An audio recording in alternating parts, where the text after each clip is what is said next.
તો બધા ભાઈઓને જય શ્રી રામ ને જય રામાપીર। જો ભાઈ આજે આપણે હીરાભાઈ ઘેરે આપણે પ્રસાદી છે રામાપીરની બીજ નદીનો વારો છે એટલે આપણે બધા આવી ગયા છે ધાણા અને બધું મેથીનું કટિંગ કરવા। અને આપણે આ હે ગગન બાપાના આપણે હીરાભાઈ ઊભા છે ને ઓલી બાજુ લાડવા બને છે। ત્યારબાદ આપણે કામ બધું પતાવીને બહાર નીકળતા નાના છોકરા ભમરો ફેરવતા હતા। હવે આ જોઈને આપણે એમાં એવું કે આપણે આવા નાના હતા તે આ કરતા હતા। તમે બધા કેટલા કેટલા ભમરેથી રમ્યા છે તમે બધા કમેન્ટ કરી નાખજો। છોકરા જો દોરી બાંધીને મસ્તીનો ભમરો ફેરવતા હતા તમે બધા કમેન્ટ કરજો।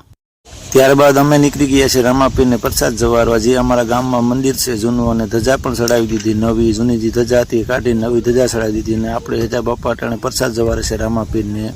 બીજ હોય એટલે આપણે પ્રસાદ લઈને રામાપીર મંદિરે જવું પડે। અમારા ગામમાં જૂનું મંદિર છે રામાપીરનું બાપુના ઘરની મેરે। ત્યાર પછી આપણે પ્રસાદ જવાર દીધો ધજા પણ લહેરાવા માંડી।